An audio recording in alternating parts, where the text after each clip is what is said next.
Hey everybody, so welcome back to Jim Bob's Garden. So today what I'm going to do is I'm going to plant my garlic. Alright, it is the 15th of October. I had intended to get it out a little bit earlier, but it's been raining a lot. Excuse, reason. Alright, but yeah, that's what we're going to do today. We're going to get some garlic planted. Okay? So, with that being said, I want to show you what I've done with this bed here. Alright, so what I've done, I think you can maybe see these, is I've gone ahead and I've strung it out. I took some nails, some like 1-inch nails with a nice fat head on them, and then put them every 6 inches because I want these about 6 inches apart. And then I went ahead and ran string, and I mean, you don't have to do that. It doesn't have to be precise, but in this case I want to maximize as many garlic as I can possibly get into this bed. Okay, so then what we're going to do is we're going to measure out about 6 inches apart for each of these garlic bulbs. I'm sorry, cloves. So now let me show you what I'm talking about. Alright, so this is a garlic bulb.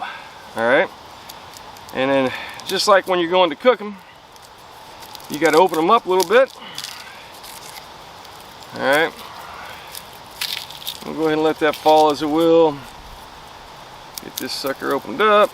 Let's see what we got up in here. Now, I'm kind of counting on about 12 garlic cloves per bulb. And now these are the ones that I have grown last year, and I'm going to go ahead and use them for this next year's crop. Okay, so there we go. So now I've got individual bulbs, individual cloves right here. That's a clove, and I want to show you something. So in the garlic bulb itself, you see the root on the bottom and the pointy on the top. Same thing with the bulb. You got the pointy on the top and you got the root on the bottom. That's how you want to plant them. Okay, you want them just about, well, you got to have them right side up. You plant them upside down, nothing's going to happen. And then what we're going to do is we're going to go 6 inches apart, and for me that's about 6 inches. All right, you can use let's see, did I bring up my clippers? Well, I have some clippers that are about 6 inches. You can use a ruler if you want, or you can just guesstimate it.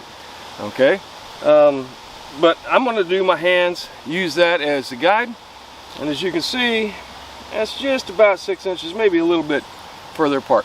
Why do we want them 6 inches apart? Well, the goal is to give each of these bulbs that grow space enough to grow. Okay, now how have I prepped this bed? Okay, once again, I have put a whole bunch of compost down at the bottom. All right, and then I have scattered grass clippings on top, interspersed with a whole bunch of pine needles because that's what I get a lot of. All right, and then how deep am I going to plant them? Well, I want this bulb, this clove to be just below the surface. So I'm going to go in, because that's about to my second knuckle, so I'm going to push in the dirt to about my second knuckle, drop it in. All right, every 6 inches, like so. Let me show you. All right.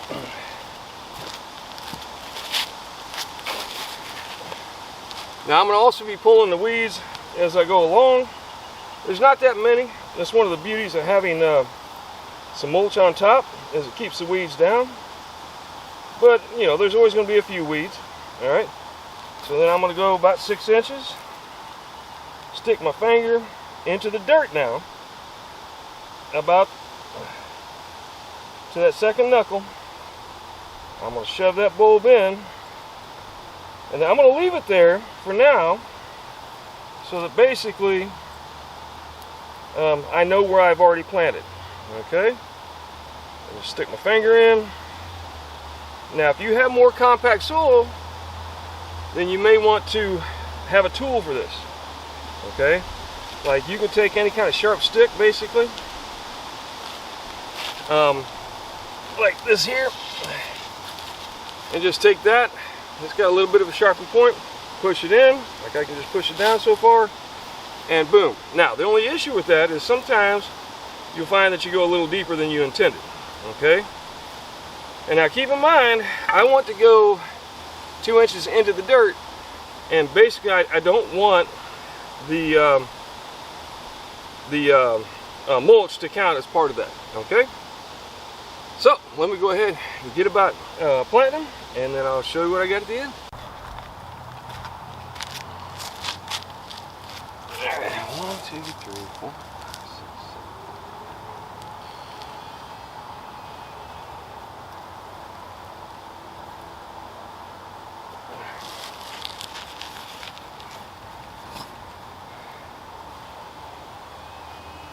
Alright, so I got them all planted.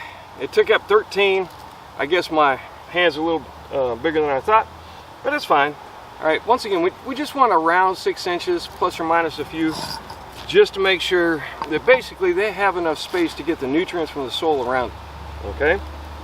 Now let's talk about a couple of mistakes that I've made in the past.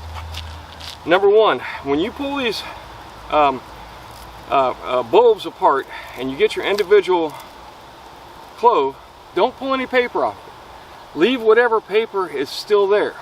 If you strip it down like you're going to use it in cooking, what'll end up happening is it'll rot out in the soil. I've had this happen before.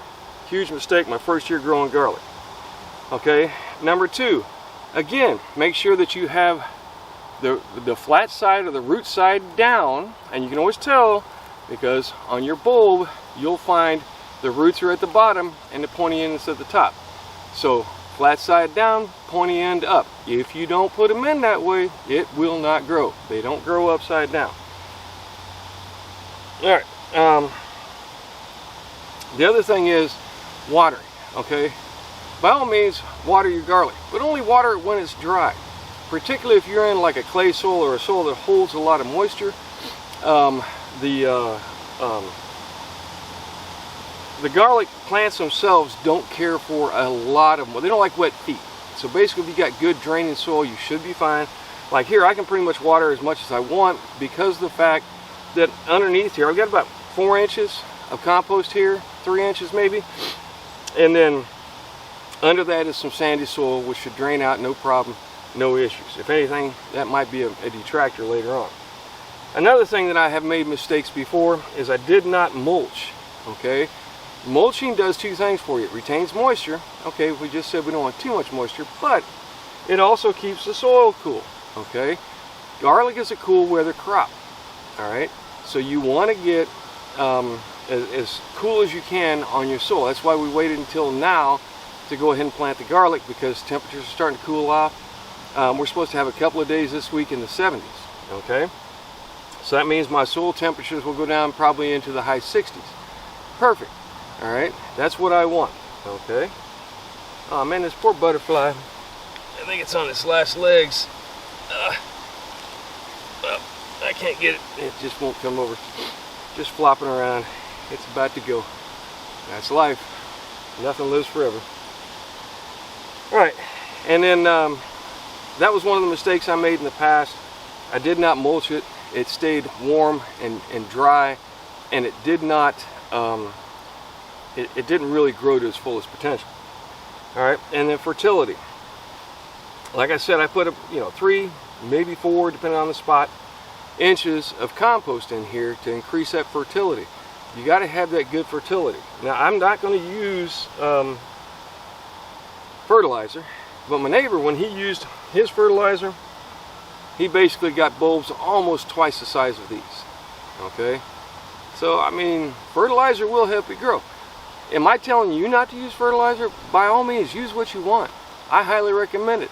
He got a huge increase in yield over what I have, okay, because he had it's an organic fertilizer, but it is nonetheless a fertilizer that you can put into your soil. By all means, do that if you want. It's just not something I do.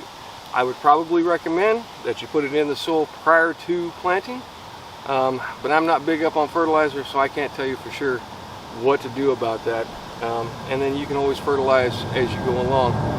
If you get the organic, it's normally a slow release fertilizer, So you get it down into the soil and you slowly release out into the soil. But I would say that the most important things that I would recommend you pay attention to, one, is how you plant the cloves.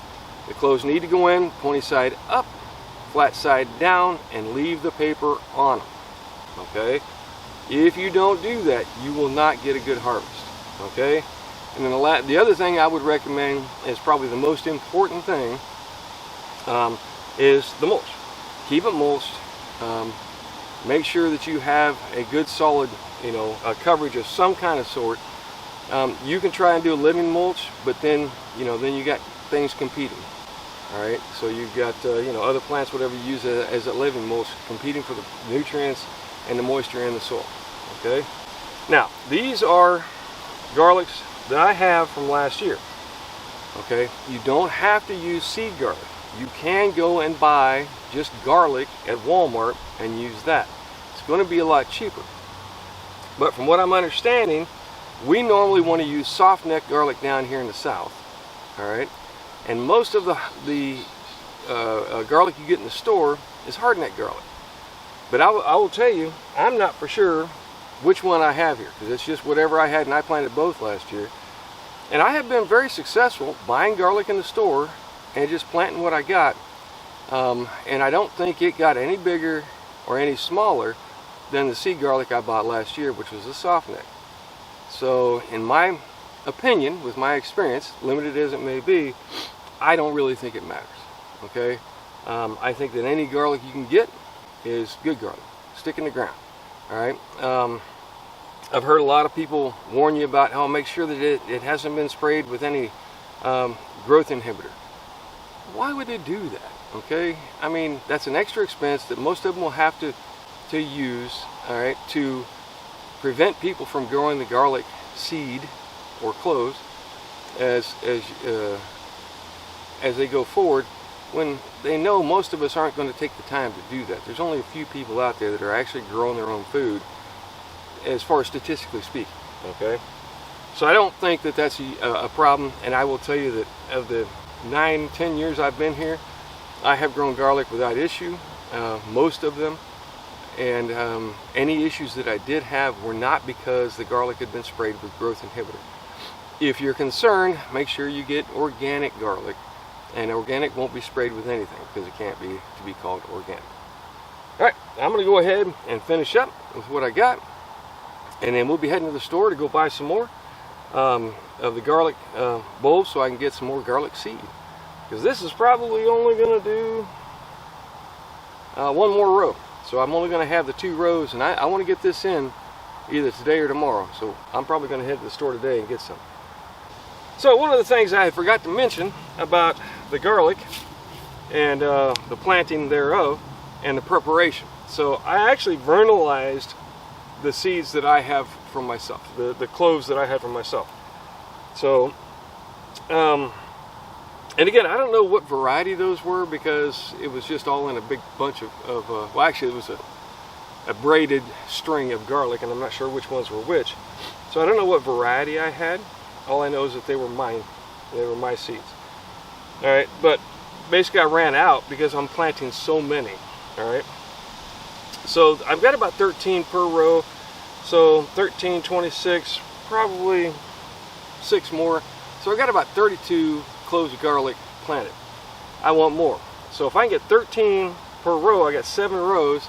That's what, 70, 91, all right, garlic. Which, if I can get 91 garlic, that would be fan-freaking-tastic. All right, we go through garlic like it's nothing. Okay, now keep in mind, I do also have garlic cloves, garlic chives, which are very nice, flavorful garlic that you can put into anything you would normally use garlic in. It's not a problem, works great, and it grows fantastic. I'll show you another time, but I planted some last year. I separated them basically from the big batch that I had growing over on the side, put them in over on the side, and they've just gone crazy. Okay, so tons and tons of garlic chives, but we like the actual garlic themselves. So what I'm going to do, I went out and I just bought them from Walmart. It was like $6.70, I think, $6.70, $6.50, something like that. And what I'm going to do is, out of these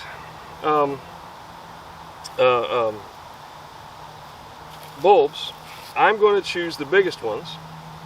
Alright, I'll try and choose the biggest ones, or the ones that are kind of separated, like this one here is starting to break open a little bit, and I'm going to go ahead and plant these. Now these are not a product of China. Typically speaking, apparently we used to get most of our our garlic from China, not our China from garlic, but our garlic from China for whatever reason. But now I noticed that these were grown in Spain, and the other ones that were there were grown in Egypt. All right, so we didn't have any at Walmart that were grown in China. So that being said, I'm going to assume that these are probably hard neck garlic, which, I mean, the neck is still stiff, so that tracks. I will say that the necks on the ones that I had planted did not seem to be hard, so they probably were soft neck garlic. But I've had great luck before doing the same thing. The other difference is going to be these have not been vernalized. Okay, now what is vernalization? Vernalization is nothing more than cooling off something to make it think it's gone through winter. Alright, did not go through winter, but I had the other bulbs in, the ones that come all the way down here, both of these rows, and up to this tag right here, which I'm going to leave in the ground so I know which is which. They were not vernalized, and they are not seed garlic or garlic that I've grown before. So I'm going to go ahead and plant these, and we'll just give it a, it's a non-scientific experiment because there's really no control group, but nonetheless, we're going to do a little experiment and kind of see which one seems to grow the best, which one produces the best, and we'll go from there. Because a lot of people are telling me, no, you can't be using store-bought garlic, da da da da. Yeah, I've done it many times before and produced plenty of garlic that way. Alright, but that's what I got. I'm going to go ahead and get the rest of these planted. And I'll give you an update when I'm done of about, well, now we know it's going to be 91 plus or minus a few. Alright, so either way, thanks for stopping by. Do me a favor, give me a like and subscribe, and let me know what you think. Most importantly, grow something. There is nothing better than being able to get garlic from your own yard and then store it in your pantry so that you know that you've got plenty of garlic to get through the season. Alright, thanks again for stopping by. Y'all come back and see me, and like I said, grow something.